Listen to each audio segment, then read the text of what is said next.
Is that recording? Yeah, I think that's recording. Hi! I want to start by saying that I am incredibly nervous about this. I've not done long form content before, so I am a little bit scared. So if it is very chaotic, just please bear with me, but you're just coming along for the ride. I'm not selling it great so far, but I'm super excited for my first ever video on Climax, the home of queer bedroom education. I can't lie, I was super happy when I came up with that name. So big shout out to my parents for calling me Max. Anyway, our first ever lesson is going to be Bottom Prep 101. And the reason I decided to go with this topic is because specifically for gay men, it's one of the things that quite a lot of us need to know about, but unfortunately a lot of us don't have the information. And I didn't realize how much of a universal experience it was to be douching with a Lucozade sport bottle. Like, we just used what we had available. But the problem is, when we don't have the information, things are more likely to go wrong because we don't understand how our bodies work. And I found a Reddit forum that says exactly that. I was mortified. My jaw literally dropped. So I am going to read to you a little bit of this forum because it is proven even more so why the internet is a minefield. So, without further ado, so I've been taking fibre capsules and have been having firm shits and only need to wipe about 3 times. That is really good. The only green flag in this post, by the way. This in theory should have meant that when this person goes to douche, it's quite a quick process. However, today I gave myself a deep clean with my shower enema, which lasted 3 hours and 40 minutes. Okay. But the water ended up being brown, even after all that time. Not surprised. That meant this person was douching for 3 hours and 40 minutes. I'm sorry, if I'm in the bathroom any longer than an hour, it's not happening. So hats off to this person for their level of patience and clearly their body tolerance, but I'm sorry, nothing is worth that. I filled myself with water for about 35 seconds. Okay. That means continuous water pressure into the rectum for 35 seconds. Not to mention this person was using a shower enema, so we have no idea what their water pressure was. Either way, I'm surprised the water wasn't actually coming out of their mouth. And then held it for 2 minutes before releasing and repeated that entire thing for 3 hours and 40 minutes. I experienced strong cramps throughout.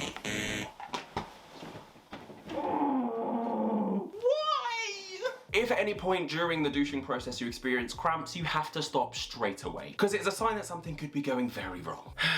My question is, what the hell am I doing wrong? I'm tempted to just give up. If this is what I thought douching was, I would never bottom again. And those who follow me knows that is saying something. And majority of the people that were commenting on this post, I usually fast the day before and day of.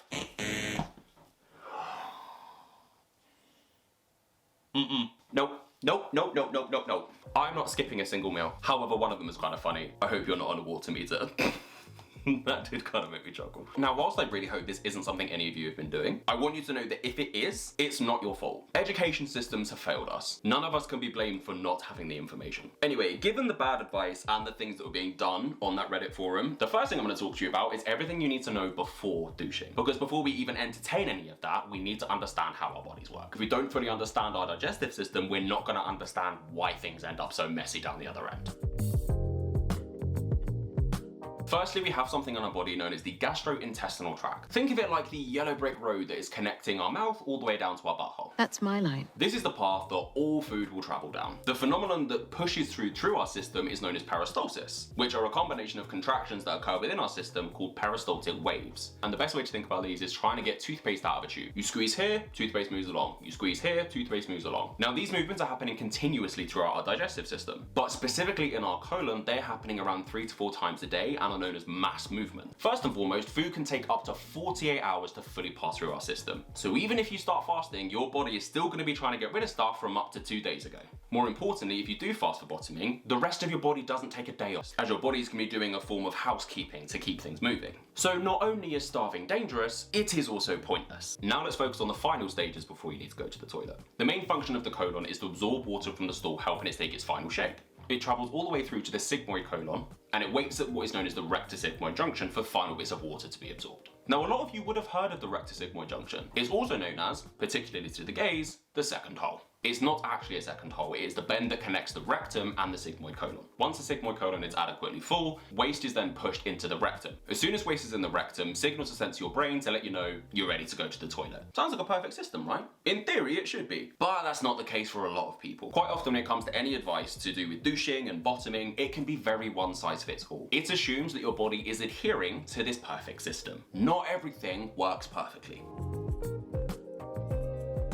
One issue that can occur is the level of water that's being absorbed from waste in the colon. Sometimes too much water is absorbed. This can make waste too solid, too dry, and make it difficult to pass. That's where you become constipated. Other times, not enough water is absorbed. That's when you have diarrhea. When we're stressed or anxious, our body can enter fight or flight, and certain stress hormones can be released. And these hormones can speed up our digestive process. And when things move through our system too quickly, there's not enough time for adequate water to be absorbed, meaning diarrhea. Or what some of us like to call an anxiety poop. Some of us can also have certain trigger foods and intolerances that we may not even be aware of, which can also make things unfortunately messy. Some may even have a medical condition. Studies actually suggest that between 5 and 20% of the UK population have IBS. So before we even consider douching, we need to understand how our body works. Maybe we need to figure out if there's some trigger foods or intolerances that we have. If things are very hard to manage, maybe there is a condition that we need to speak to our doctor about. And the reason I'm telling you this is because quite often these things aren't included. All we're told is fibre, douching should take 20 minutes, job done. But if there are other factors at play that we haven't looked into, standardized advice is not necessarily going to work for us. If you are one of these people where your digestive system seems to be fighting against you, and I am one of them, there are still things that we can do. Firstly, avoiding trigger foods. I'm actually in the process of trying to figure out if I have any other intolerances, but I already know that one of them is dairy. So generally, if I'm aware that I'm going to be bottoming, I try to avoid dairy where possible. So whilst you absolutely should not be starving yourself for bottoming, avoiding certain trigger foods in advance is definitely advisable. Another one is fibre intake. You have probably heard every single queer sex educator on the planet talk about fibre like it is God's gift. And they are correct. Fibre is a bottom's best friend. But again, something that is quite often missed out is the type of fibre, which is something that I wish I'd known sooner. There are two types of fibre: soluble and insoluble. Insoluble fibre doesn't dissolve in water. What it does instead is absorb it. Think about insoluble fibre like a sponge. It makes it heavier and carries the water with it. Insoluble fibre also irritates the lining of the gut, which draws more water into the colon. This is why insoluble fibre is often recommended for those struggling with constipation, because it adds bulk and helps loosen things up a bit. Then you have soluble fibre. These are the fibre supplements that everyone is recommending to you, such as psyllium husk. Soluble fibre does dissolve in water, and I'm going to show you what it makes. Here is one I made earlier. This is a fibre supplement in a powder form that you turn into a drink. It's orange because it's got orange flavouring. Can literally show you that is like a jelly. Look at this. Look at that! It basically creates a form of gel that goes through your system like this. Ew, ew, ew!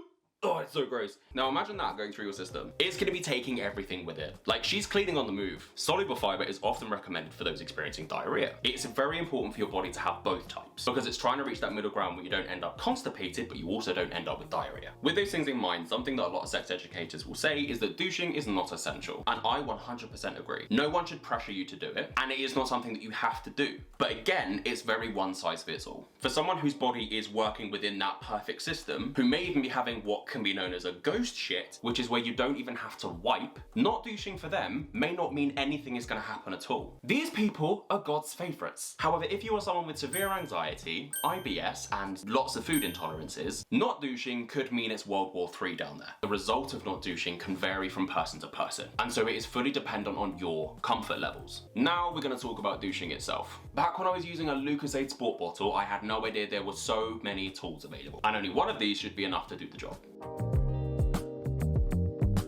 I want to talk to you about something which is known as overdouching. The rectum itself is anything between 6 and 8 inches in length. So in the majority of cases when it comes to butt play, that is the only area that's going to be filled. But what a lot of us end up doing is pushing water much further than that. That is certainly what the person on Reddit was doing. They were pushing water past the rectosigmoid junction into the colon. And this is where you are meeting all of the waste that is not ready to come out yet. And this is all the waste that's still having water absorbed from it. That is why the water won't run clear. It's going to make it exceptionally messy. And so the area we want to be focusing on is the rectum. The rectum itself is empty the majority of the time. It's also quite often recommended to, if you are going to douche, do so maybe an hour or so after you've been to the toilet. The reason being is that there is less likely to be waste waiting at the rectosigmoid junction, or the second hole, which means that if you do accidentally overdouche, which can happen, you're less likely to be bringing out unnecessary mess. But why are there so many options? And which one should you be using? This is only 89 milliliters of water. This is about 224. This is 310, I mean, if you're using this for 35 seconds, I don't even want to know the amount of water you're putting in there. The capacity of the rectum before you generally feel like you need to go to the toilet is between 120 and 250 milliliters. So this is already way above what you need to be using. And this also isn't really necessary because we're not planning on filling the rectum. It's to give it a very gentle rinse. This should be more than enough. You are much less likely to overdouche into the sigmoid colon. Because I, like many other people, used to think you had to use as much water as possible. Because if you rinse more of it out, you're less likely to have an accident, right? No.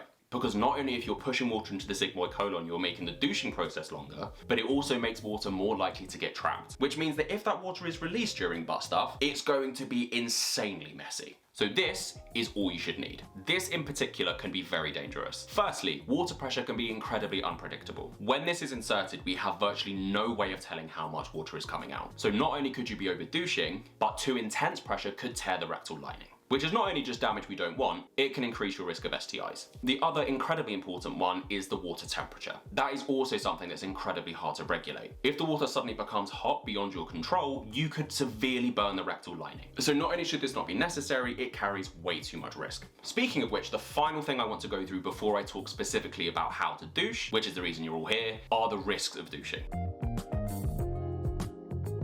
First one is an increased risk of STIs. This is because the anal douching removes the healthy bacteria from the rectum, which acts as a protective barrier. The other reason is that anal douching increases the risk of micro tears and anal fissures, not only because of water pressure, but it can also dry out the rectal lining. Micro tears and fissures are not only uncomfortable, but they also increase your risk of an STI. The final thing is that it can cause electrolyte imbalances in the rectum. Tap water is lower in electrolytes than the colon and the rectum. Now, whilst tap water is generally safe to use occasionally, regular douching with tap water causing these imbalances can lead to irregular bowel function and again increase your risk of STIs. So the general advice is that if you are going to douche, limit to no more than 2 to 3 times per week and no more than once per day. Now that I've covered all the biology and the safety stuff, it's time to tell you how to use it. First, you're going to fill the bowl with lukewarm water, and lukewarm water only. We're not going to use soap, we're not going to use toy cleaner, because your insides are very delicate. So you're going to remove the nozzle, and then you're going to squeeze the bulb to push all of the air out, then put it under the running tap and slowly release, as that will suck the water in and prevent there being any trapped air within the bulb. The difficulty with taking it directly from the tap is that it can be hard to get the water to one consistent temperature. Also, with the smaller bulbs, the hole is smaller, so it can be harder to get the water inside. So the other method, and the one that I prefer, is taking it directly from the sink. The important thing with this is to make sure that you have cleaned the sink first, because the sinks themselves could harbor bacteria. So if you are going to use the sink, make sure you have cleaned the sink first. This is a method that I prefer because A, it's easier to get the water inside, as you can leave the nozzle on. Use the same method again by squeezing to expel all of the air from the bulb. Then you dip the tip into the water, and as you slowly release, the water will get sucked up in there. The other reason I prefer it is that it's much easier to get the water to the right temperature that you need. Next, we need to add lube, because yes, it may only be small, but it's still relatively sharp plastic. And if you shove that thing in there raw, you are very likely to tear yourself. Now, you don't need to lube the entire thing because you're only going to be inserting the tip. You don't need to insert the entire nozzle to get water in there, because also the further up you insert it, the more likely you are to go into the second hole. Which is why using one like this is completely unnecessary. You do not need a nozzle that big. Then what we're going to do is slowly release the water into the rectum. Now, I had a lot of fun filming these because I wanted to show you the difference in the pressure of water that can come out of these things. And just for scale, I measured the height of these tiles and they're about 9 inches. So when you consider the rectum is up to about 8 inches, that should give you an idea of the level of water pressure you need. And most advice just says to gently squeeze the bulb for about 4 to 7 seconds. That should give you enough water pressure. You do not need to be squeezing it like this.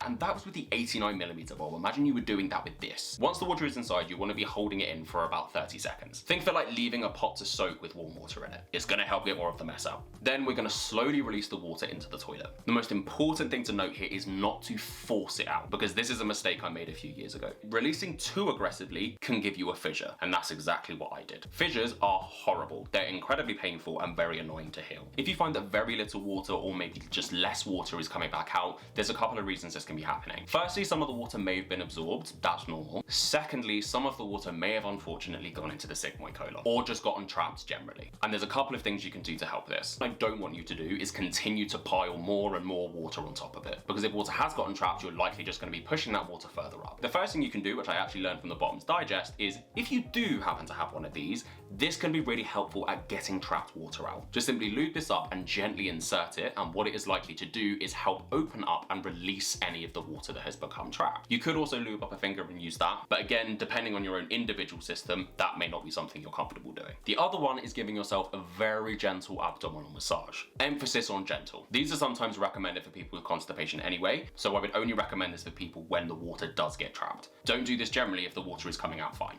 A, you could be pushing waste towards the exit earlier than you need to, and B, you could potentially push water even further up. You want to focus on the area where the sigmoid colon is and the rectum, as these are the areas where the water has most likely gotten trapped. Then you just want to repeat the entire process until the water runs clear. The amount of time this is going to take can vary person to person and can depend on what you have eaten recently. It also depends on how much of this you adhere to, because if you're using a shower attachment and putting water up there for 35 seconds, then it's not surprising if it's going to take you over 3.5 hours. But in theory, if you have followed all of this advice, it should roughly take you between 5 to 20 minutes. Unless you're like me and you've just gotten distracted watching TikTok, at which point you've been sat there for an hour. Because it's not exactly the most fun process. Once you finish douching, you want to wait between 30 and 60 minutes before you get going. That's because there could still be water trapped further up. So if you start doing butt stuff too soon after douching, there's a higher chance of some unwanted visitors. But one of the main things I want you to remember is that if mess does happen, that is okay. It happens to the best of us, including me. And if a top is a dick about it, they don't even deserve to be in your space, let alone inside you. And that concludes Bottom Prep 101. Thank you so much for joining me today. I hope you have found this informative, educational. I hope you have learned something, even if it's something small. I hope this makes your douching experience not more enjoyable, but less annoying. Please like and subscribe to the channel. It would mean a lot to me. And feel free to leave a comment as well. Tell me what you liked, what you didn't like. But the main thing I want to hear from you is what else you want to learn about. Because this channel and this platform is for you. And everyone deserves good sex ed, including queer people.